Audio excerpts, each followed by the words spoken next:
ஸ்ரீமதே ராமானுஜாய நமஹ. நம்ம பார்க்குற இந்த கோவில் தமிழ்நாட்டில் திருநெல்வேலியிலேருந்து 40 கிலோமீட்டர் டிஸ்டன்ஸில் இருக்கும் திருக்குறுங்குடியில் இருக்குது. இது ஒரு திவ்ய தேசம். இந்த கோவிலில் நிறைய அதிசயங்கள் உண்டு. நம்ம பார்த்துட்டு இருக்கிறது ஒரு அழகான மண்டபம். ராஜகோபுரத்துலேருந்து நம்ம உள்ளுக்குள்ளே போன உடனே இந்த மண்டபத்தை பார்க்குறோம். நாயக்க மஹால், நிறைய மண்டபம் இருக்குது. இங்கே வசந்த மண்டபம், திருமண மண்டபம், அது மாதிரியெல்லாம். இங்கே நம்ம பார்க்குற மண்டபத்தில் அழகிய வேலைப்பாடோட கூடிய சிற்பங்கள். இங்கே நம்ம பார்க்குறது நரசிம்மர் இரண்யகசிபை வதம் பண்ணுறதை பார்க்குறோம். அதே பக்கத்து பில்லரில் நம்ம நரசிம்மர் பிரகலாதனை அரவணைச்சிட்டு இருக்க மாதிரி பார்க்குறோம். இந்த மாதிரி ஒரு ஒரு தூணுமே ஒரு ஒரு புராணத்தை சொல்கிறது. யாளிகள் இருக்கும் ஒரு இடத்துல ஃபுல்லாக ஒரு ரோ ஆஃப் பில்லர்ஸ் வித் யாழிஸ்.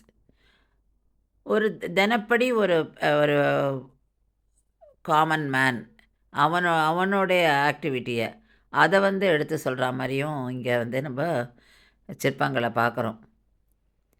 இங்கே சிற்பங்களும் மண்டபங்களும் அப்படியே நம்மளை அட்ராக்ட் பண்ணும். அந்த அளவுக்கு அழகு. அதாவது இந்த கோவிலுக்கெல்லாம் நம்ம போனோன்னா we need to spend time. அவசரமாக போனோன்னு பார்க்கக்கூடாது. ஏன்னா இந்த ஒர்க்கெல்லாம் அந்த காலத்தில் எப்படி பண்ணியிருக்கா, 1500 வருஷமாக இந்த கோவில் இருக்குது. அதாவது இதுக்கான வயசு 1500 வருடங்கள். அப்போ அந்த காலத்தில் எப்படிலாம் இந்த சிற்பங்களவா செதுக்கியிருக்கா. அந்த சிற்பத்தில் பார்க்கும்போது அந்த காலோட அழகு, விரல், நரம்பு எல்லாமே தெரியும். அந்த அளவுக்கு அழகாக பண்ணியிருப்பா. 5 பிரகாரங்கள் கொண்டது இந்த கோவில். உள்ளுக்குள்ளே இருக்கிற 2 பிரகாரத்தில் தான் நம்ம எல்லா சன்னதியும் பார்ப்போம். இங்கே பெருமாள் 5 ஃபார்ம்ஸில் இருக்கார். நின்ற நம்பி, இருந்த நம்பி, கிடந்த நம்பி.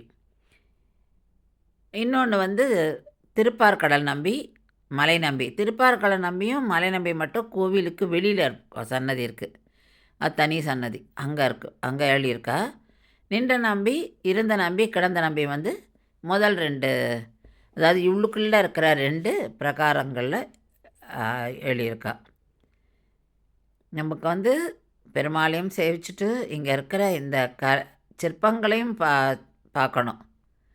ஏன்னா அவ்வளோ தத்ரூபமாக இருக்கும் ஒரு ஒரு சிலையும்.